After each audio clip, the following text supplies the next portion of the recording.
La reforma universitaria en realidad hay que pensarla en relación con un par de contextos que la vuelven más comprensible, digamos, para no caer en la tentación de que la reforma en realidad es el resultado de una especie de creación ex nihilo que sucede antojadiza y caprichosamente en la ciudad de Córdoba y en la Universidad de Córdoba.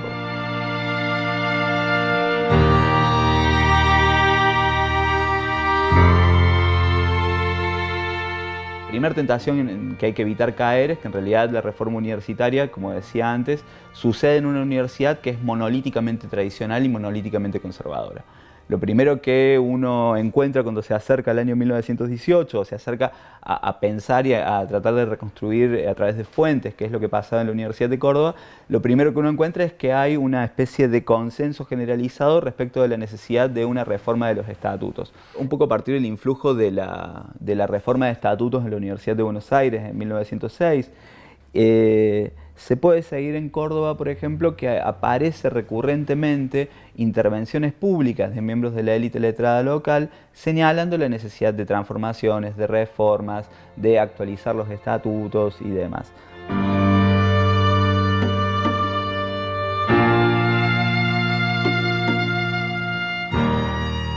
En el año 1918 lo que aparece es, si nosotros pensamos por ejemplo, en el Comité de Graduados Pro Reforma Universitaria, ¿sí?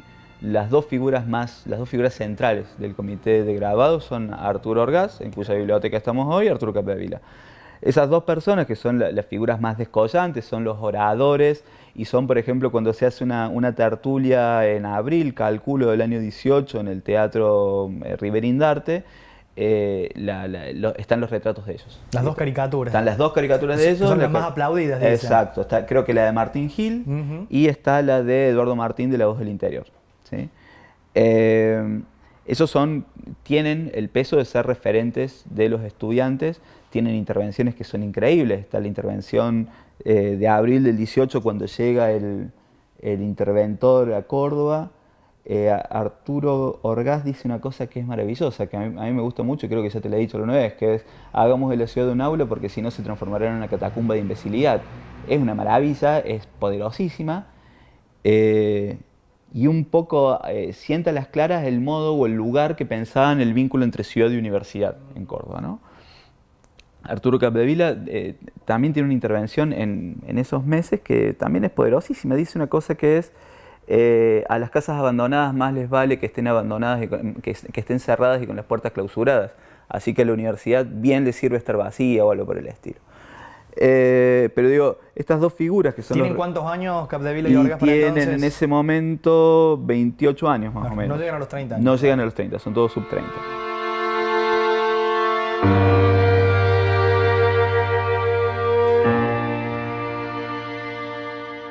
Nosotros tenemos que pensar a 1918, tenemos que pensarlo a partir de estas coordenadas que dicen, bueno, primero que nada, Córdoba no es una catacumba, ni la universidad es monolíticamente conservadora. Hay intentos de reforma, podríamos decir medio atolondradamente que son intentos de reforma de arriba. En realidad son intentos que la propia institución está elaborando para actualizarse, sobre todo a la luz de la reforma de la Universidad de Buenos Aires en el 6.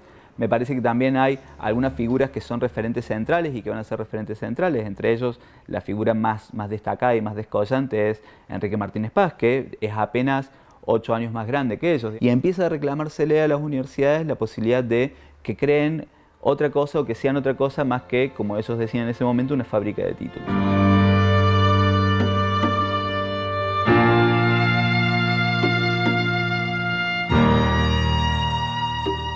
Todas estas demandas que existen, todos estos actores que están discutiendo fundamentalmente cuál debe ser el vínculo de la universidad con el Estado, pero también cuál debe ser el mejor tipo de gestión para una universidad, si las academias deben ser vitalicias o no, va a coagular a partir del escándalo de finales del año 1917, que es el cierre del internado del Hospital de Clínicas.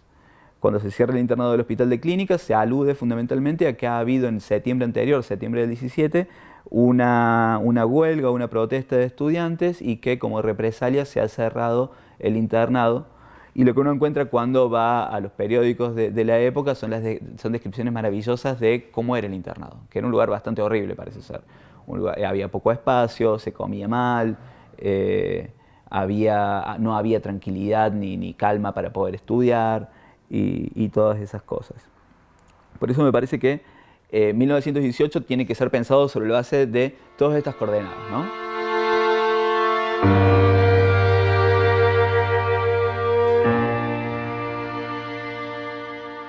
Todos van encaminados a la asamblea del 15 de junio del 18.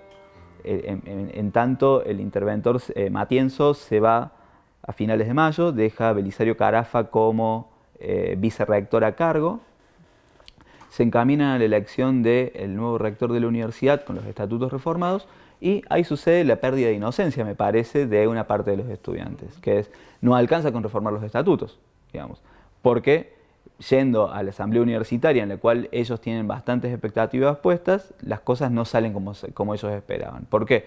Bueno, porque su candidato, que era Enrique Martínez Paz, es derrotado en la tercera o cuarta ronda, en la tercera vuelta, es derrotado por el candidato del status quo, para decirlo de alguna manera, que es Antonio Nores. Y Antonio Nores, cuando asume, dice una cosa que para mí no es menor, dice: yo también soy reformista, ¿sí? Yo también soy reformista, pero no soy un anarquista, dice. Y me parece muy interesante, sobre todo para ver el consenso que existía entre todos los sectores, ¿sí? Había presentado un proyecto en el 16. Había presentado un proyecto en el 16 y estaban en la comisión de reforma Martínez Paz y Antonio Nores, estaban los dos juntos. Pero cuando él dice: yo también soy reformista, lo que está señalando es el consenso amplio que existía de la necesidad de la necesidad de un cambio.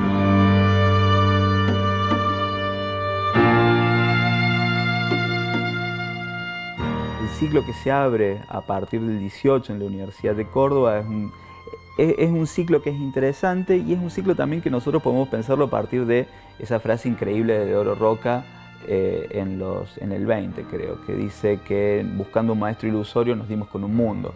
Es decir, yo creo que hay una parte del movimiento estudiantil, que es la parte que se va a ir radicalizando después del 15 de junio, que va a empezar a descubrir que en realidad no alcanza solamente con una reforma de estatutos, que no alcanza solamente con cambiar los maestros, sino que va a empezar un proceso de politización. Y es un proceso de politización muy extraño, ¿sí? Porque va a tener avances y retrocesos y va a tener, como todo proceso de politización, va a ser impredecible.